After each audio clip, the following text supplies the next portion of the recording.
interfering witch hunt, terrorizing our communities. Well, Tiny Fingers is unstable in the best of times, but when things go sideways, he rages. I'll show you the latest freakout in a second, but first, Mikey Waltz, you remember him? The texting hump whose job is our national security, but instead looks like a teenage girl messaging her BFFs? Avoid boring question. He blew it again when it was revealed he was using Gmail to send sensitive military operations. Yahoo!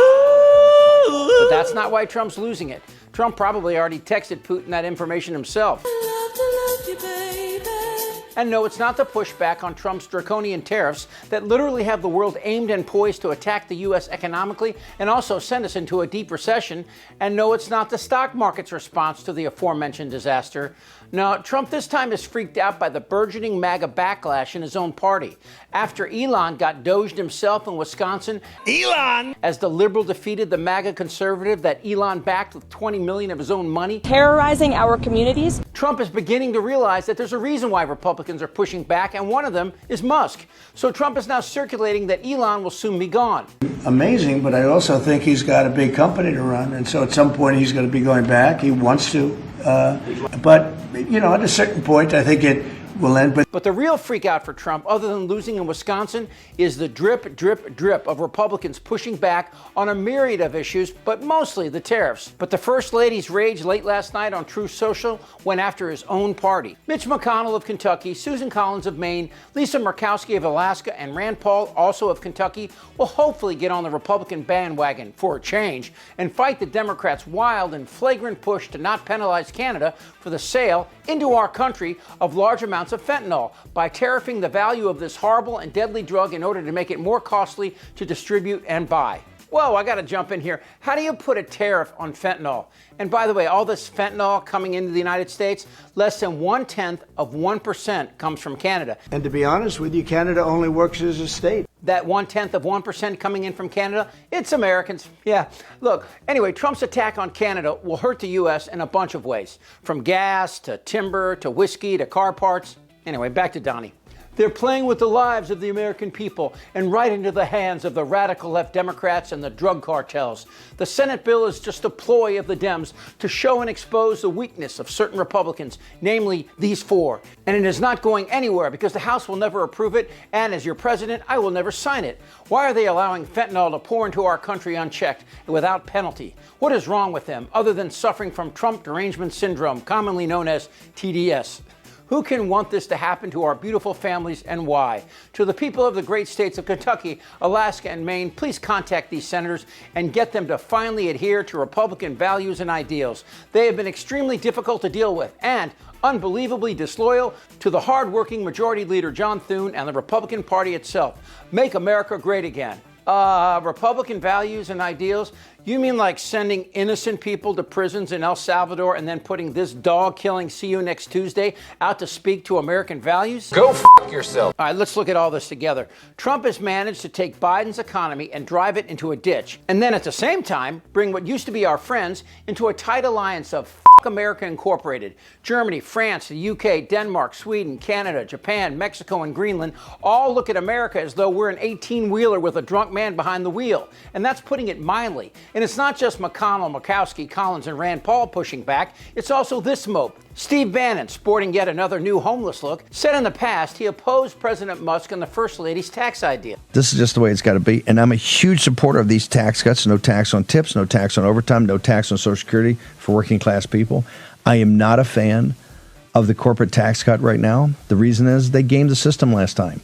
They didn't put in capital equipment. They didn't put in things to grow the economy. What did they do? Exactly what I said they were going to do. They went and put it in stock repurchases to drive up the price of their warrant and equity packages and made more money. And all those CEOs kind of skipped off, and the companies are where they are. I'm only like corporate tax cuts if it's ironclad that they're going to take the tax cut, the savings, and plow it back into productive capital. But now Bannon is predicting that the loss in Wisconsin means seats will be lost in the House and Trump will be impeached. And folks, we cannot afford to lose a congressional seat right now. President Trump's agenda hangs by a thread. And that didn't even talk about the games being played over there, and I'll hopefully get to that later, if not tomorrow. In Wisconsin, Brian Schimming had a plan and led us to victory with President Trump, a magnificent victory 6 months ago, one that kind of put us over the top.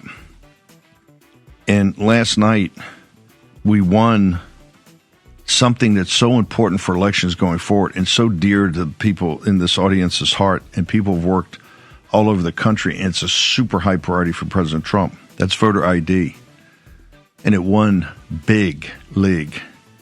Yet we lost the Supreme Court seat. And with that Supreme Court seat, in addition to all the issues in Wisconsin of life and of being able to defend yourself, everything else, we're going to lose 2 congressional seats. That's just a fact. These radical Democrats, it was over $100 million spent. They didn't put this kind of money in not to take those 2 seats. And those 2 seats put us right on the cliff, the edge of them trying to impeach President Trump. And it raises the stakes in 2026 even higher. And I told you this was going to happen, that these people are not done. We won a massive battle in November, an incredible battle, a come from behind, out of nowhere battle. But it's one battle in a continuing war against people that still control the apparatus. Look what President Trump, we're in court, I don't know, 100 lawsuits. We're going to the Supreme Court on certain things. Today's going to announce Liberation Day. And do you think over at Capitol Hill or in the halls of power of Wall Street or the corporatists that they're high-fiving him? No, they're not. It's another massive battle. If Trump continues to fire federal workers, of whom more than 50% live in red states, then continues his attack on Medicaid and Social Security, President Trump is putting a huge tax on American people without even coming to Congress. Prices have gone up at the grocery store, at the gas pump, at the pharmacy counter, and he is talking about doubling down on this and putting more and more tariffs in place. Sweeping tariffs, not clear what the reasoning is behind what he's doing, except it's going to raise prices on American families. The madness that is fueling his rage and is assisted by his rapidly declining state will create even more problems for Chubby Fingers as he attempts to navigate through an economic collapse. DOJ has done in terms of cutting federal spending. There are lots of questions in terms of whether or not this is going to lead to a further slowdown. Can DOJ induce a recession with all of this cutting? And what about the tariffs and the pressure that brings to bear as well? These tariffs, Cheryl's right on. These tariffs are really scary. And I think you're right. It has a real possibility of bringing on a recession. He's nuts. And as far as that third term, my money is he won't finish too. It's not fair. Are your leaders incompetent, unqualified people compromising national security? Yes! Yes! Yes! Goddamn right. They had what? Bloated and fat and disgusting. I like that. We're a nation that speaks English. Look, if something like this, that thing start goggling. I don't want to talk about this stuff. Am I wrong? Yes! Tick-tock! You're in a lot of trouble, Donnie. I think he's crazy. I'm Chip Franklin.